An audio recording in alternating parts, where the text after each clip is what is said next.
Hello, everyone. My name is Lizzie Wilson, and today I have the pleasure of discussing the innovations in assessment and resource dissemination that have been made by Helping Give Away Psychological Science.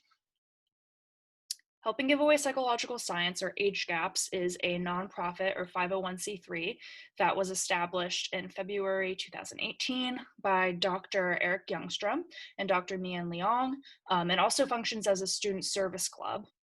The first chapter of it was established at UNC Chapel Hill, and includes about, to this day, 35 different undergraduate students, as well as some grad students and postbacks.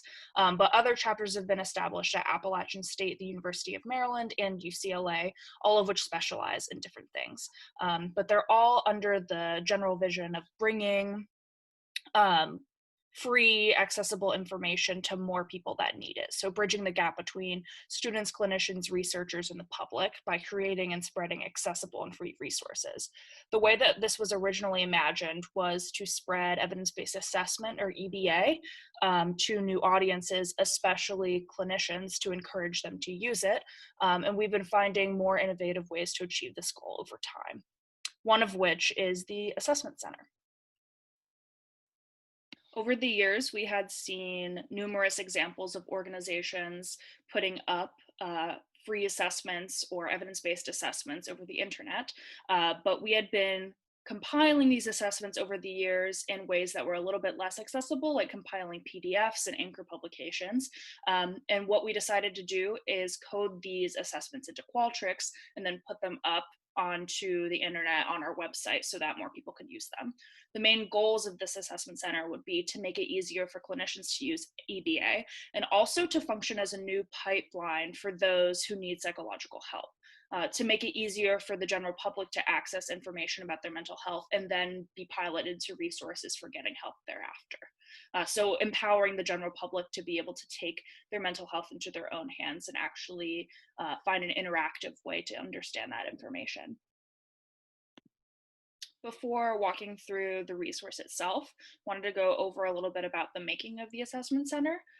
So we started off by compiling a list of the best of the free assessments, meaning evidence-based assessments that are also free, so non-proprietary, meaning that we could code them and put them up. And these were picked by different experts on different disorders and symptom areas. So we contacted colleagues who were specializing in different symptom areas, and asked them for their opinions on the best assessments in their areas, as well as looking at different reviews and meta-analyses to determine which is the best performing. Um, all of the assessments that we have coded into the assessment center were compiled by 10 undergraduates over the last 4 semesters on barely any money and a budget that included mostly pizza to feed these undergraduates. But what that's compiled into is about 70 total assessments over the past 4 semesters. So a very large catalog spanning a wide area of disorders and symptom areas. Then we put all of these assessments on the assessment center and tried to create an ecosystem that was compatible with clinicians' needs and also met legal criteria for being exactly what the general public would need without triggering them or being in any way overstepping. And then we've linked the assessment center to different professional society sites.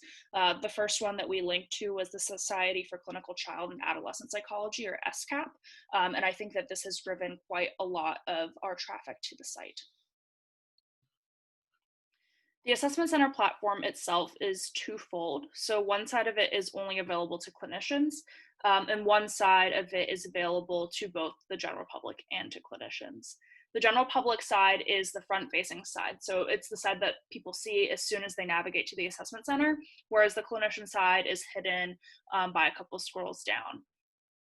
The clinician-facing assessment center has over 70 total assessments that we've coded into Qualtrics in it. So they are listed off by disorder or domain so that there are duplicates likely in each category. For instance, there are about 10 different depression assessments that we have coded in dependent on what the clinician's preference is. The clinician-facing assessment center was intended to be utilized by a clinician interfacing with a client. So the clinician is there either with the client or has sent the client instructions beforehand on how to take this assessment. So they're not designed for a member of the general public to be taking them by themselves. This was intended by design because part of the feedback that we've gotten in stakeholder panels and from the legal team is that it likely would be irresponsible to give the general public access to maybe 10 different versions of a depression assessment, and allow them to have access to the tools that clinicians are having. So we've decided to create that into its own thing just for clinician use. What we're giving instead to just the general public, although these are also available on the clinician facing assessment center, are 3 assessment batteries that are geared towards 3 separate informants: adolescents, parents, and adults.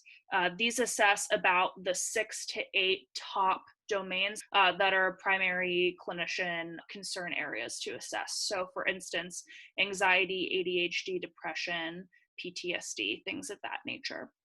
But again, the breadth of the clinician facing assessment center covers content areas that aren't assessed in the batteries themselves. So a clinician would be able to dive into that repertoire and pick and choose other things that they would like to assess, for instance, autism or borderline personality disorder.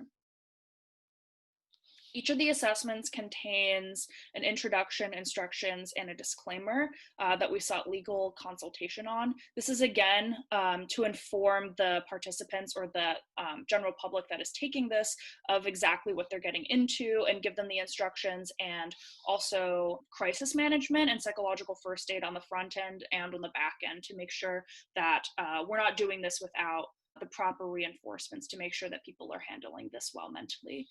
We also have a demographics section, which will be important for clinicians to assess for culturally and racially informed care.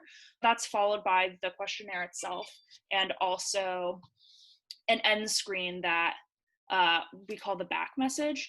This has the calculated scores, so the clinicians don't themselves have to score the assessment, nor do the general public. A PDF printout of the results, so that if, for instance, a clinician were to send an assessment home with a client, or before the client arrives and do some preliminary assessment, the client can print out that PDF or send it to the clinician, so that the clinician would have a way to save that. And then resources for the general public and tools for clinicians are also attached, and I'll be going into those next.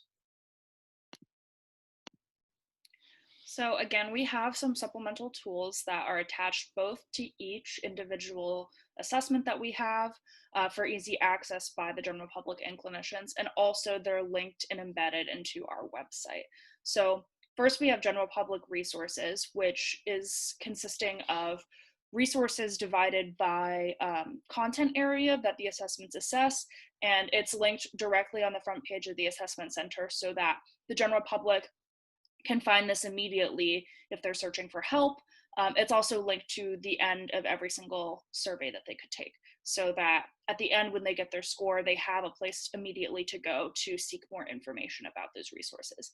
The clinician tools not only link to information about each of the assessments, this entails the anchor publication, an original PDF that we use to code the Qualtrics assessment, and then also how we scored it for each assessment.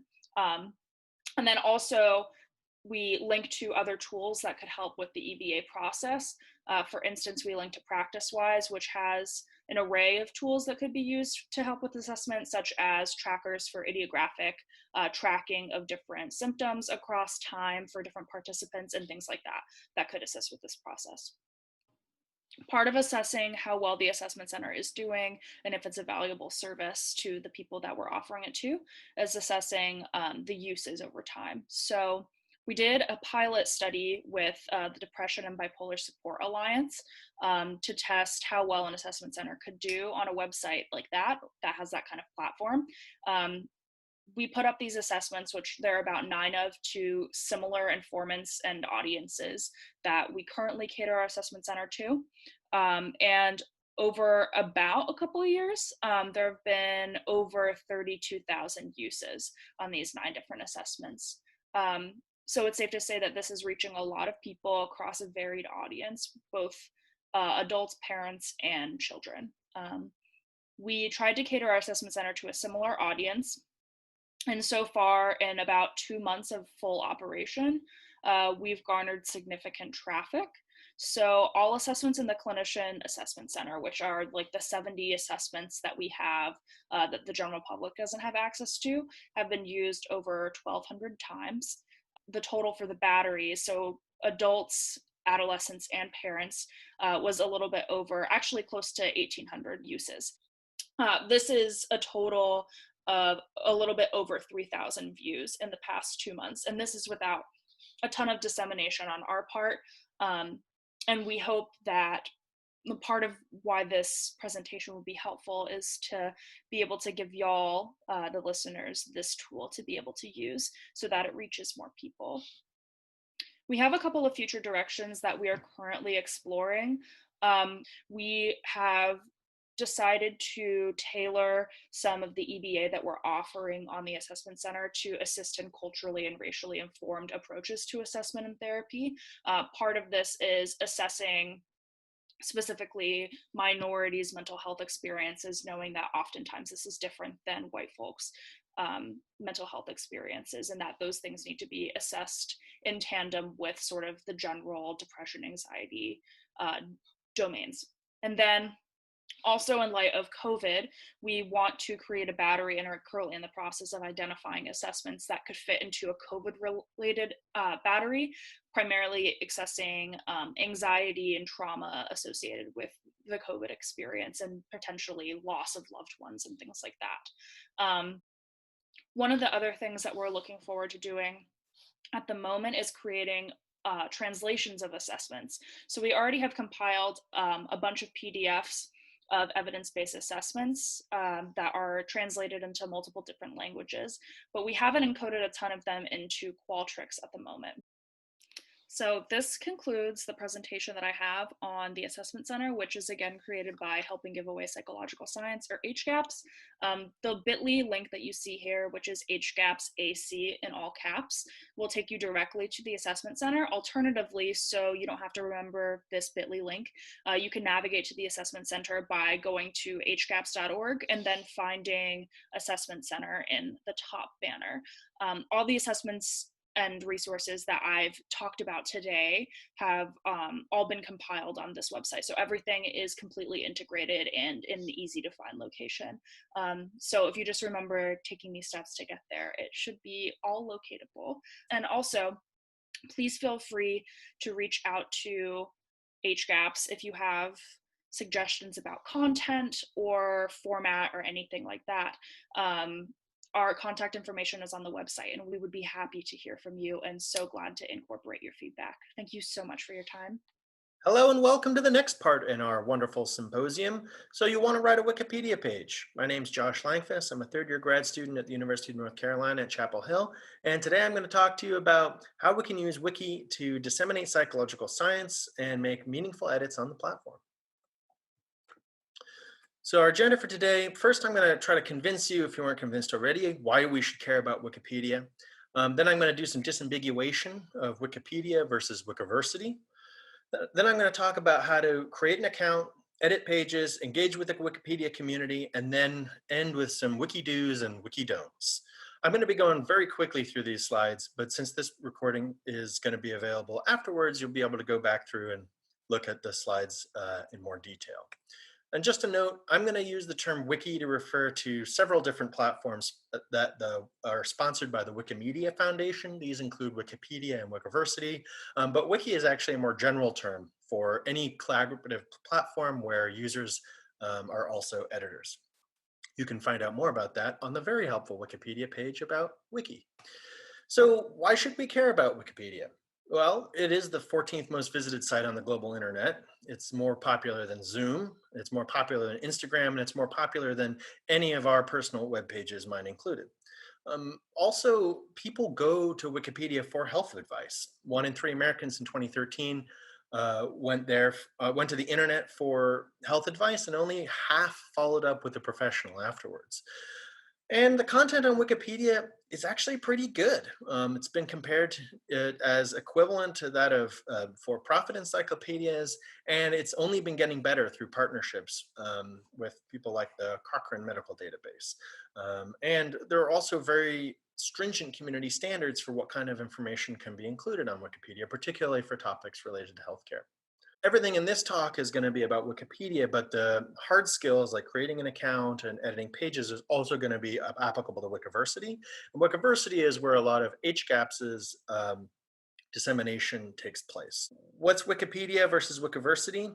For the purposes of disseminating psychological science, we really think of Wikipedia as being publicly facing and Wikiversity as being more oriented towards students, researchers, and clinicians. That's because Wikipedia is the online encyclopedia, whereas Wikiversity is more of a teaching and educational tool.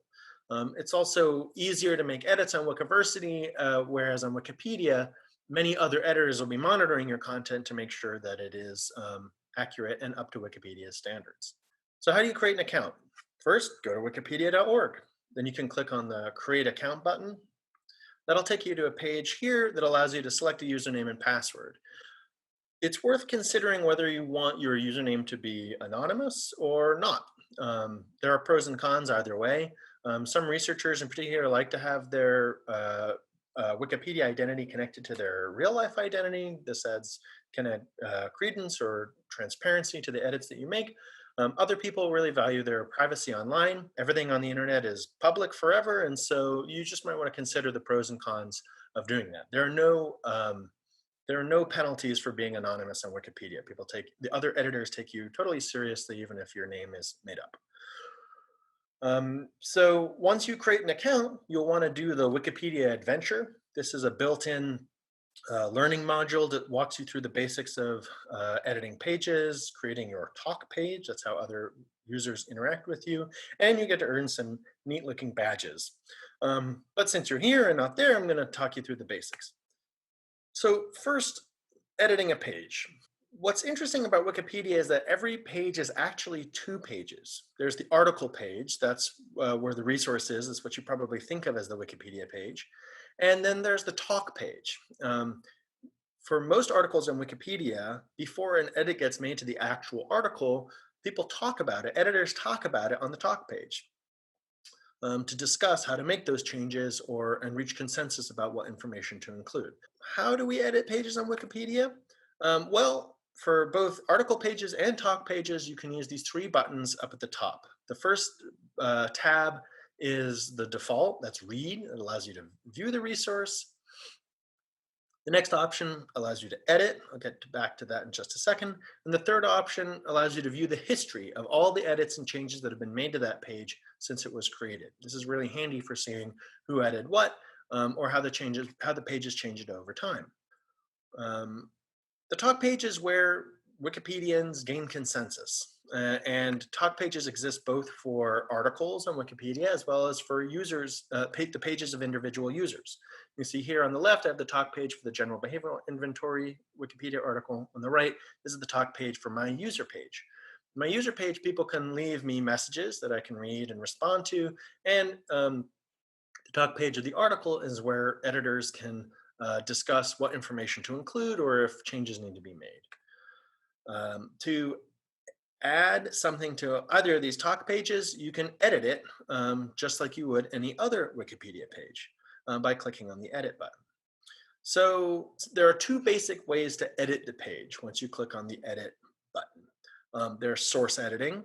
With source editing, you're changing the page using a kind of hybrid between HTML and Markdown language that Wikipedia platform understands. You'll see here, for example, the word definition is surrounded by equal signs. That means it makes it a level 2 heading on the page. This was the original way of editing Wikipedia, and many people are comfortable with it already. But new users often have a hard time learning the syntax, and so we often recommend people use the visual editor. This turns the article into a page that looks like a Word document or any other text editor document.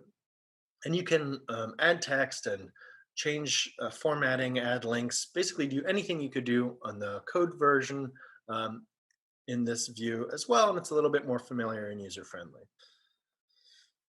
So now we've talked a little bit about editing pages. How do you choose what page to edit?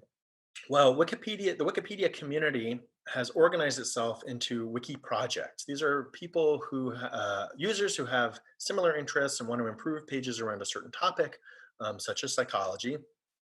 And they collect pages related to that topic and rate them according to importance and quality. I'm just going to jump into this briefly because there's a lot here, but you can find out more about this on Wikipedia. So importance is kind of what it sounds like. It's how central is this page to the content of this topic. So for example, CBT might be a really top priority, top importance article for therapy. Uh, Quality is a completely separate dimension, and that refers to how good is the article that was written. So you can imagine a really important article that's not very well written might get a C or a stub rank. And these quality ratings go from stub, which is when a page is just barely started, it's got a tiny amount of information on it, all the way up through C, B, GA means good article, A is even better than that, and then you have featured articles, FA or a featured list sometimes. And those are really the best of what Wikipedia has to offer and is on par with any kind of professional encyclopedic publication. So we want to move articles up the quality chain.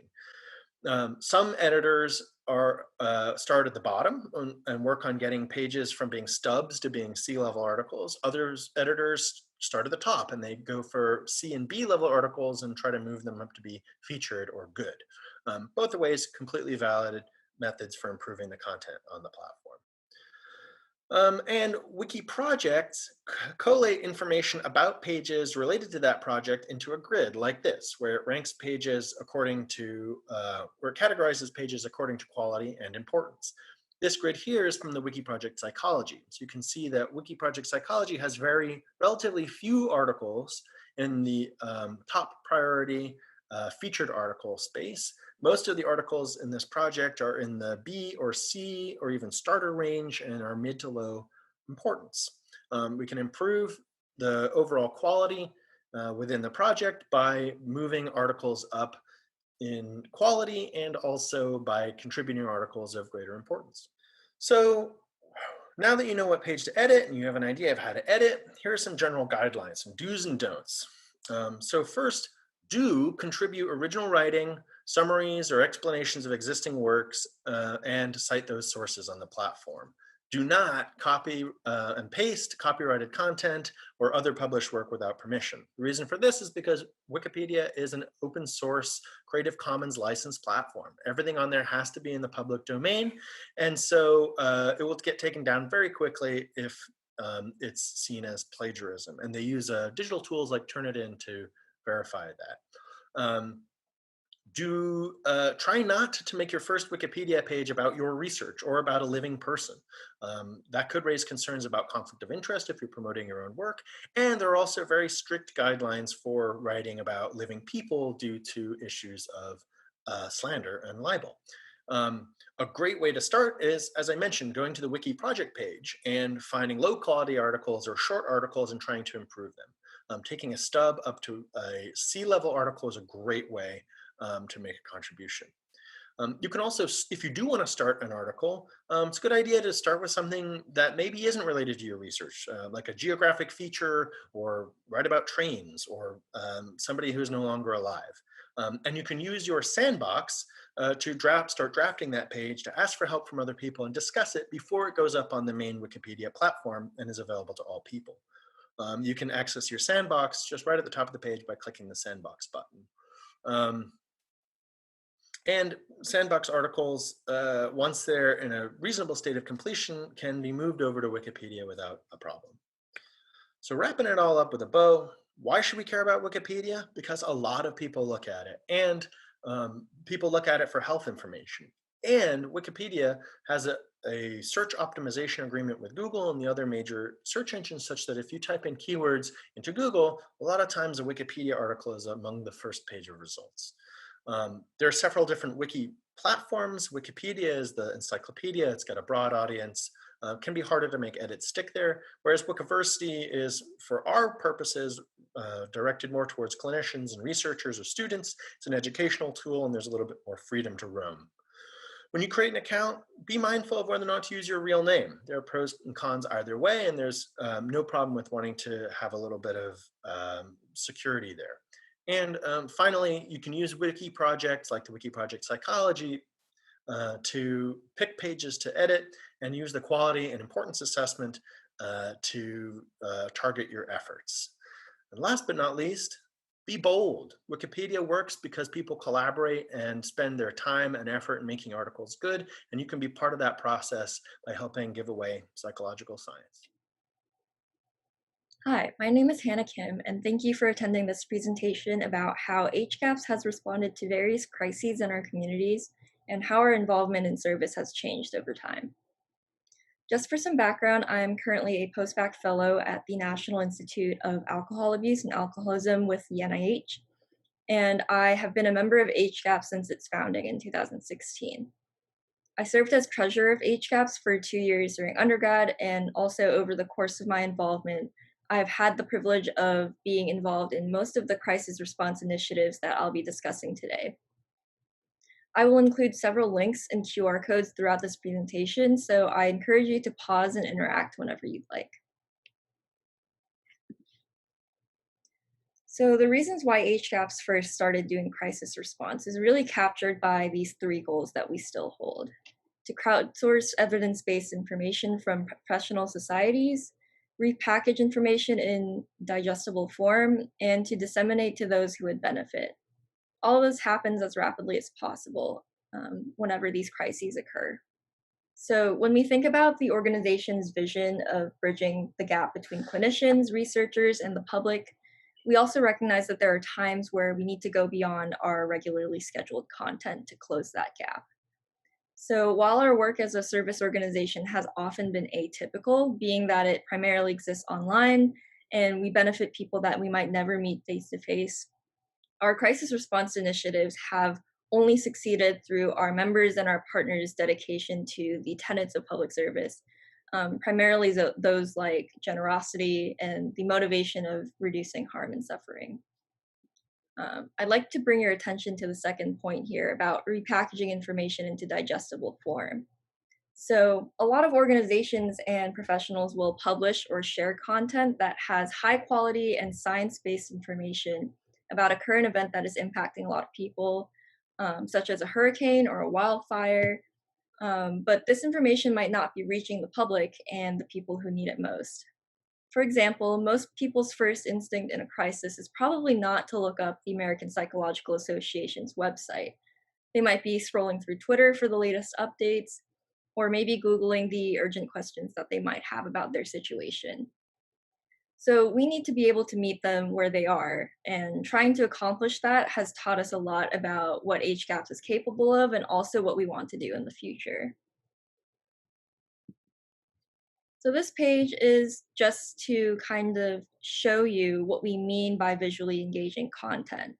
So studies have shown that when people are presented with two sets of information, they will be more inclined to not only read, but also absorb the one that's more visually appealing, regardless of the quality of the content that is presented. So the page on the right comes from APA's home website, and the image that's on the left was created by HGAPS and essentially contains all the key points of the page on the right. You can see that the page on the right is, while it has good content, it might not be something that someone really feels inclined to read if they see it on social media, for example, where, on Instagram, there's lots of colorful images everywhere, and on Twitter, there's always videos and GIFs and other things that are just visually attractive. And so we want to do our best to meet them where they are, as I said, and try to make content that is visually engaging enough to hold their attention.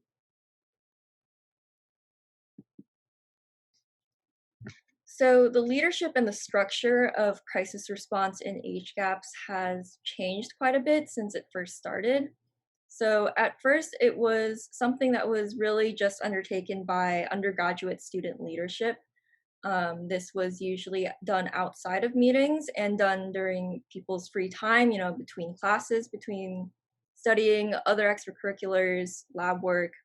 It was really done as something that is out of the way even for the average HGAPS member. And this really started with the Parkland school shooting was the first major crisis that we did respond to, which I'll talk about later. And eventually, we kind of evolved our crisis response initiatives into more of a team-like structure within HGAPS meetings.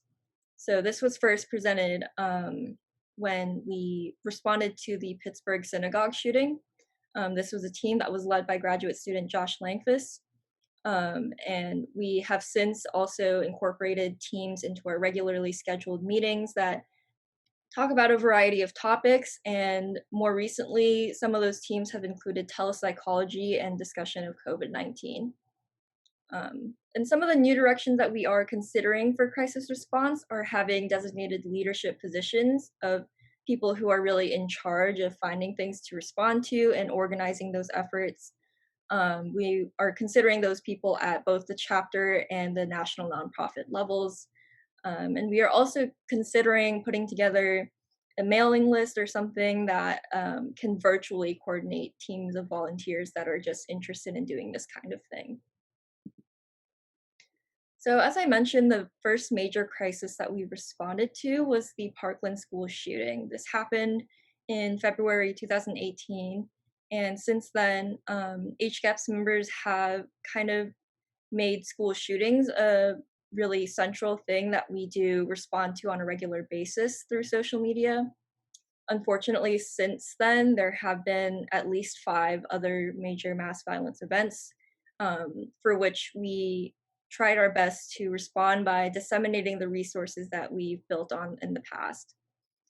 So these pages are all crowdsourced with information from psychologists that are specializing in community resilience and other trauma-related issues that affect communities that are impacted by mass violence. And namely, we have built a lot of infographics for disseminating that information in a visually engaging way. All of this work has been done by undergraduates within HGAPS, and each time that we have had to share this information, we have built on what was already done in the past by adding new information and partnering with new people and organizations. So this is just an example of some of the infographics that were made for responding to school shootings. So on the left, we have an example of what an infographic would look like that is targeted towards a parent audience, especially parents of young children that might, have trouble understanding and comprehending trauma. And we also have things that are, educating the audience about when it might be the right time to seek professional help, and also just ways to build resilience that they can work on their own. So along with the page about dealing with school shootings, we also built pages about psychological first aid. And so both of these pages give schools, parents, adolescents tools to cope with these violent events, and also kind of looking at the community-wide and personal level trauma. And we also included new infographics with this page that were circulated in these communities. So this is an example of what is included with the psychological first aid page. We have some tips about self-care after experiencing trauma, as well as just, reassurance that what they're feeling is a normal response, as well as other information about, maybe reaching out for help if that's the way to go. So this page, while similar to the previous two, was based on the Pittsburgh synagogue shooting and just the recognition that not all mass violence events happen in school settings. Obviously, in this case, there were culturally sensitive issues at play. And we also included with this page vignettes illustrating possible responses that people might have to these kinds of events, along with different coping strategies and how to support the people around you. And this is an example of one of the flyers that was circulated in the wake of the school shooting that happened at UNC Charlotte. And on the right, we also have an example of an infographic that we made with a Spanish translation. Obviously, it's not as great as we would hope, and we're still continuing to work on getting things translated and working with multilingual people to kind of expand our resources that are offered to people that don't just speak English.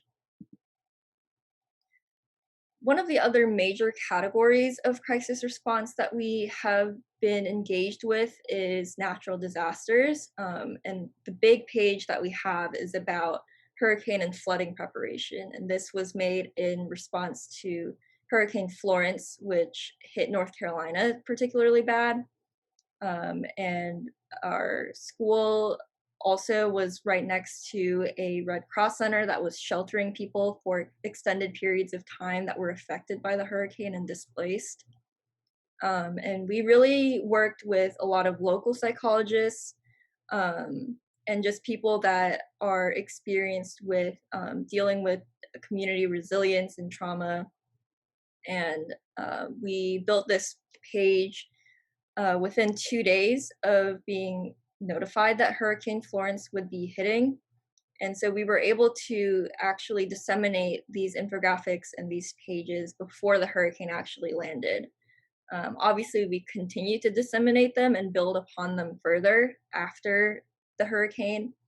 And this event was also unique in that we had the chance to actually interact in person with some of the people that we were serving by going to the shelter and putting up flyers there with some of our resources. These pages have also served as the model for the Coping with Wildfires pages that were built by our team at UCLA in response to the California wildfires. These are just a few examples of the infographics that were made in response to some of these natural disasters. We gathered a lot of information from a variety of websites, including FEMA, the Red Cross, APA, and other psychological organizations. And these were also some examples of what were distributed in person as well.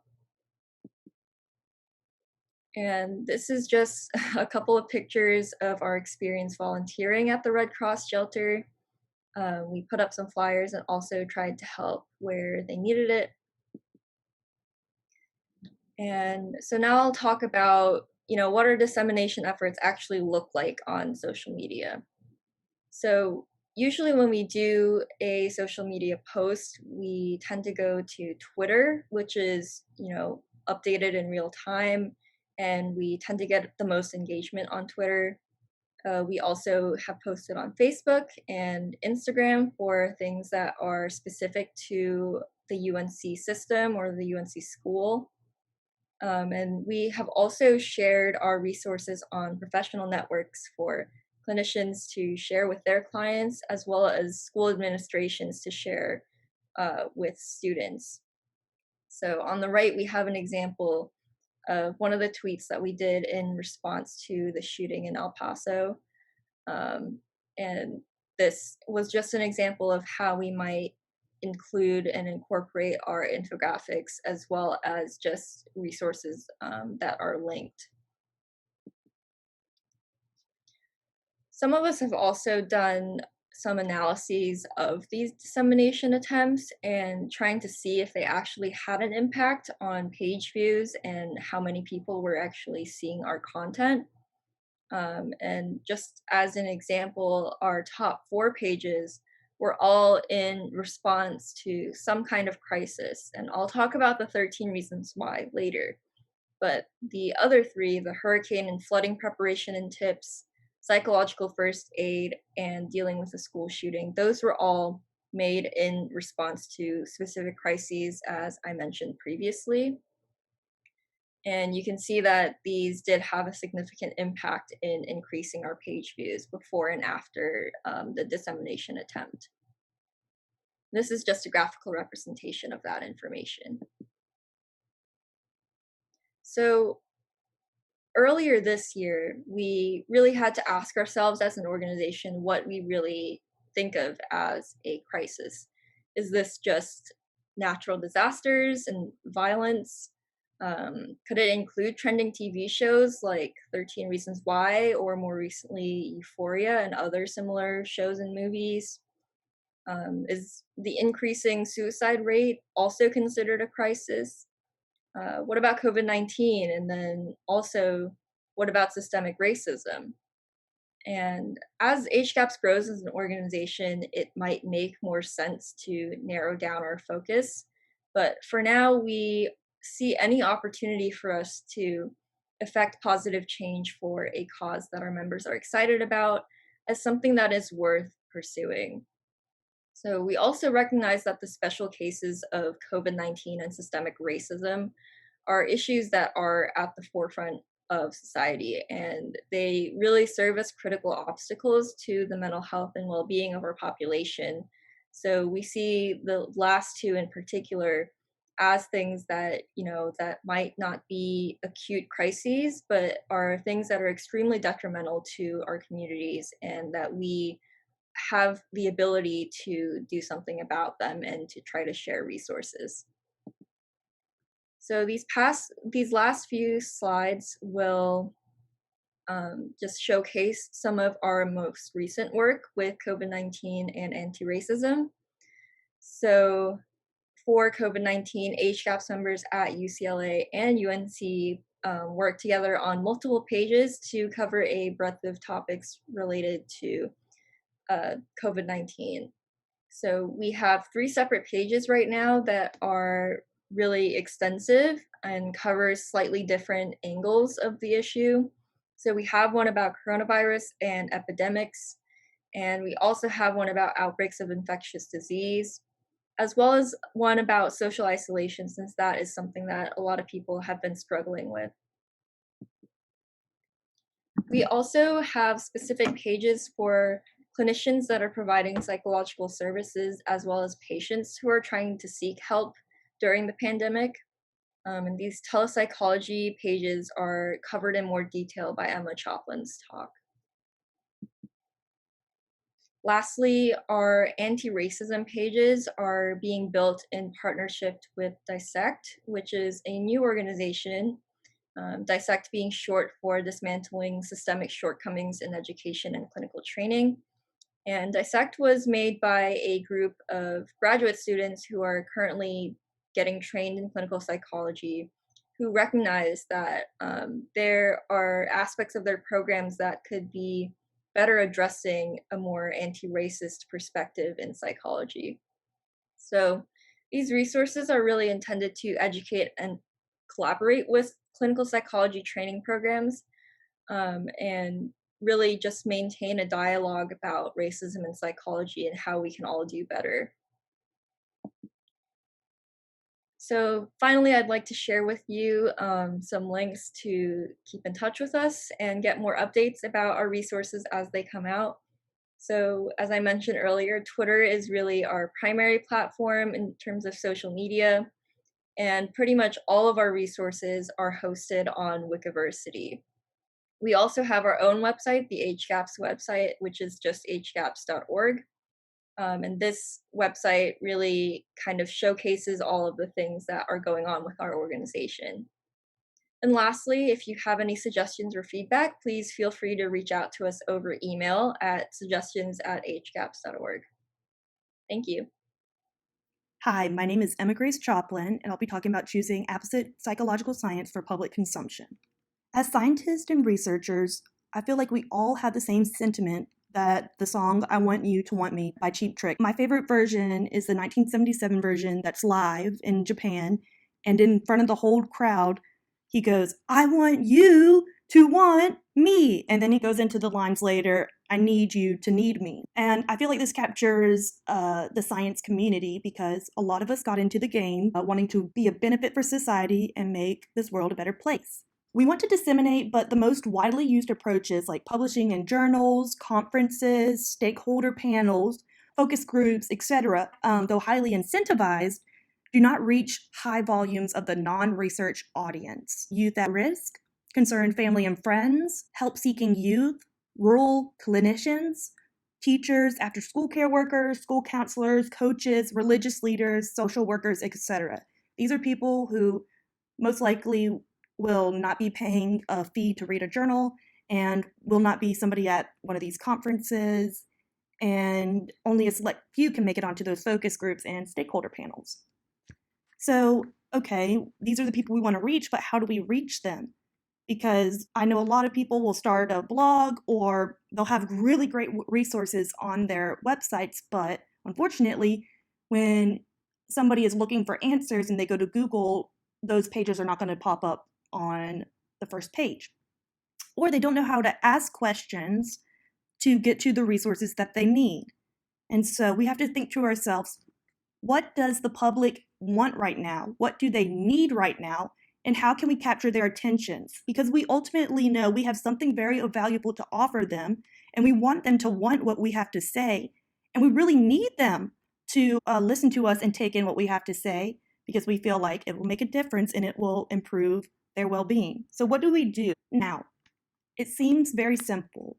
And the song also came out in the 70s, 1975, but the OJs had somewhat of a social justice song called Give the People What They Want. And one of the lyrics goes, you got to give the people now, give the people what they want. But what does society want that the psych community can offer right now? And another line says, but I done been all over the world and everybody feels the same. It's a unanimous decision. I said they're ready for a change. Us scientists and us researchers, we want a change. We want to have a voice in this change. We want to make this place a better place.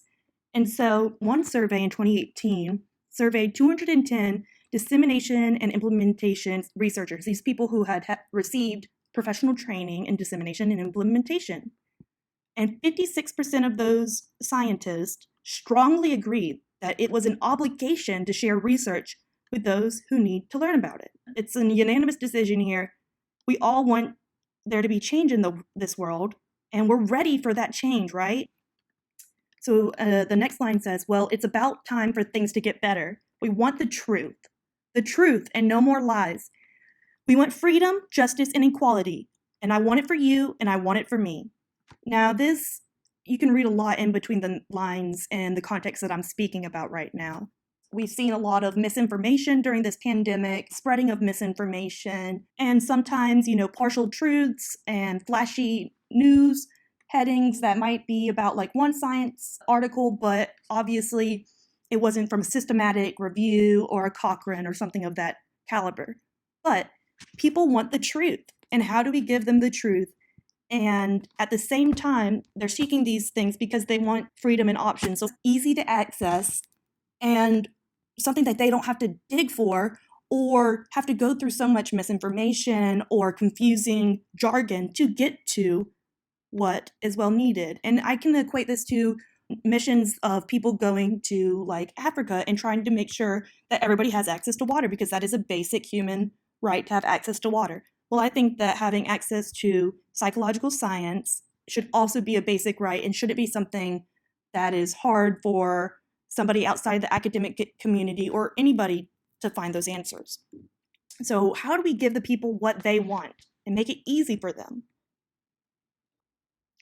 To mitigate those previously mentioned barriers to accessing psychological science, HGAPS has become an early adopter of science communication using Wikiversity, which is the sister site of Wikipedia. It also makes it so where we can put information that might not be encyclopedic in nature, but more so informative and in lines with journal articles on Wikiversity, and then we can link them to Wikipedia pages that do get more traffic flow as external links and as an icon where they can go and view those pages. One of the examples that we did this with is telepsychology. I'm going to use an example of how HGAPS, through this pandemic, sought to give the people what they wanted in this time of need. So, gauging what the public wants and needs. There's multiple different ways to do this. Like a lot of you folks might know, during the pandemic, a lot of people who were seeking care with clinicians were no longer able to go in and receive therapy and treatment because of COVID and a lot of other restrictions. And so a lot of services were moved to online through telehealth, and then slowly but surely, and insurances started to cover that. And then, because of the stresses of the pandemic, more people were needing support, were seeking to improve their mental and emotional well-being by going and trying to find therapy online. I'm going to show you right here. This is from Google Trends and a way for us to gauge what people want. So this is interest over time, so interest over 12 months. And 100% is the all-time high of how popular this term was being searched. And if you see here, this is before COVID-19 had become a problem for us in the United States. And you're seeing, not that much. It's not like it didn't exist before, but look here. This is really where it starts to pick up. All-time high between March 15th and the 21st. And slowly but surely, it starts, moving on. And then look at where everybody who is searching these terms are popping up. Florida, it was an epicenter. California, epicenter. Texas, epicenter. North Carolina, also a lot of hits. It's no surprise to me, and especially New York. I didn't know this, but Dr. Van Meter, who led this project, said that in New York, it's very hard to get care or specialists in clinical psychology attached to patients that need it because of distance and limited providers. And so telepsychology is a great way to get people who might be 2 hours away from a certain clinician able to see that clinician.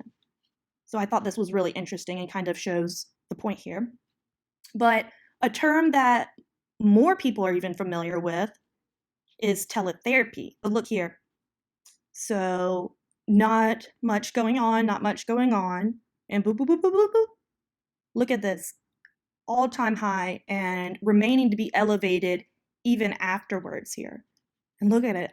Everywhere, everybody is looking for teletherapy. So this to me is something that this is what people want, and this is something psychological science can be able to provide for these people. So how did we go about doing this? So led by the beautiful Dr. Anna Van Meter and also her research assistant right now, Ellen Anderson. And then I also got to help. We made using APA's telepsychology guide and other resources and we crowdsourced a lot of information, not only for clinicians, but patients. Clinicians seeking to give telepsychology, so assessment and therapy via the internet and online, and then patients seeking that treatment and assessment online. So do you remember those dates? It really sparked between March 21st and the 28th and then stayed elevated. Well, our first page we made was created March 21st. And now I'm going to show you what that page looks like. And we had multiple people contribute to this. I'm going to scroll down to one of my favorite pictures here. So we had people in upper level psychology class at UNC create infographics based on information provided by clinicians on things that would be helpful for other clinicians on trying to plan and get their patients ready. And so here's some more infographics that they could easily download and send out to people.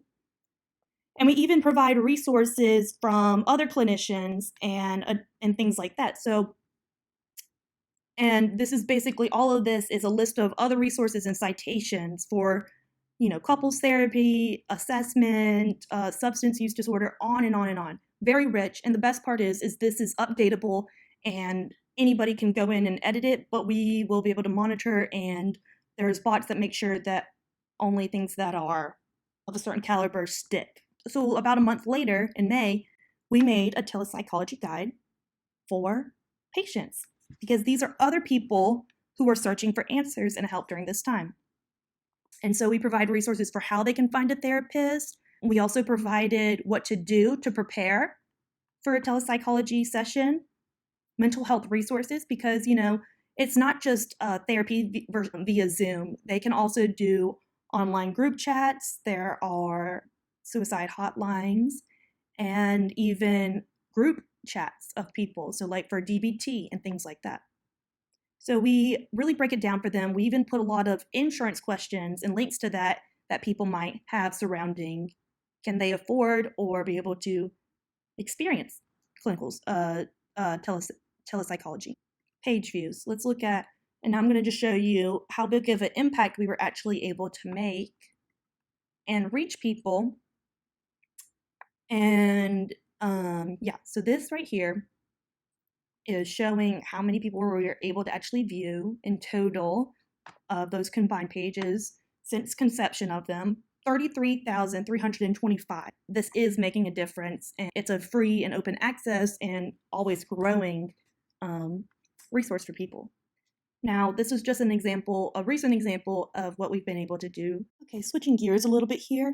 Now, this is a throwback to a project that I led when I was here at UNC, where I led a group that created content related to our evidence-based assessment project and pages, where we added a new vignette based off of and about Hannah Baker from 13 Reasons Why on Netflix, which has been strongly covered in the news and talked about in the clinical and academic community, and really received a lot of backlash from parents, youth sensitive to certain content, and as I previously mentioned, clinicians and researchers, for the way that they romanticized suicide, covered topics like self-harm, sexual assault, and other mental health issues that youth in high school face. Though this is a throwback project, it still pops up in the news and even was trending on Twitter back in February or March when a new season was released, and a lot of people were spending more time on Netflix due to extra time given to them during the pandemic. So my team wanted to make a clinical vignette breaking down the psyche, the events, and the lack of treatment or professional help that Hannah Baker received before the infamous bathtub scene where she ended up taking her own life.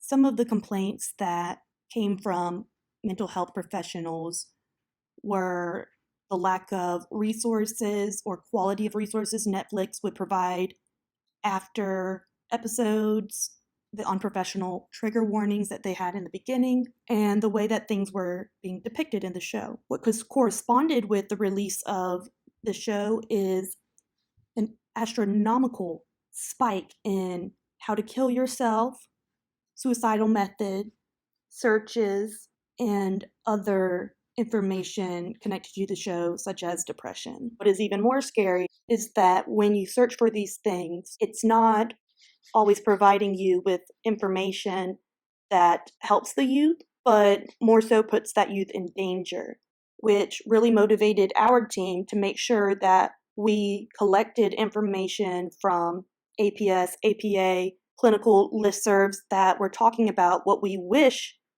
viewers knew that Netflix fails to mention, and providing psychoeducation surrounding the topics covered in the show. We also made another page along with Appalachian State called 13 Reasons Why, What We Wish They Knew, where we break down every episode, certain topics talked about, and provide resources and information supported by mental health professionals. As dark as this is, and as dire as the situation presented itself as, we decided to use this as an opportunity for open teaching of psychological science, providing mental health first aid, and to be a beneficial outlet for clinicians, mental health professionals, and researchers to provide psychological science as an alternative to a Facebook rant or a post on a blog that these help-seeking youth may never come across. We also made infographics covering topics that would be beneficial for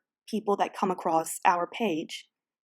What we would do to make sure that our content would pop up on the first page when we'll search for our pages is by linking them and writing content related to the criticism that mental health providers had about the show on Wikipedia about Hannah Baker and 13 Reasons Why, which would then lead people who maybe had those certain concerns to our page to receive verified information and resources that are backed by clinicians. I myself, along with Hannah Nettles, who was also on our team, and later other people in our group, received mental health first aid training where we learned about how to help people with mental illness and how we can respond as a non-clinician since we were just students. We would take this information and resources that were given to us through this training program and repackage it as infographics and sew it into information that we provide on Hannah Baker's vignette. Besides information on how to assist a friend that might be going through something heartbreaking like the characters in 13 Reasons Why, we also broke down what should have been done with Hannah Baker if a mental health professional had seen her, like what type of assessments they should have given, what type of problems she was experiencing, signs of depression, and even what a diagnostic interview would look like, and questions that Mr. Porter, the school counselor who talked to her, should have asked her and should have led the conversation, as well as examples of what he should not have said before she died by suicide. So this audience for this clinical vignette is for help-seeking youth that I previously talked about. You can equate this clinical vignette for Hannah Baker as peanut butter for the pill, which is an analogy drawn from dogs that you have to give a pill to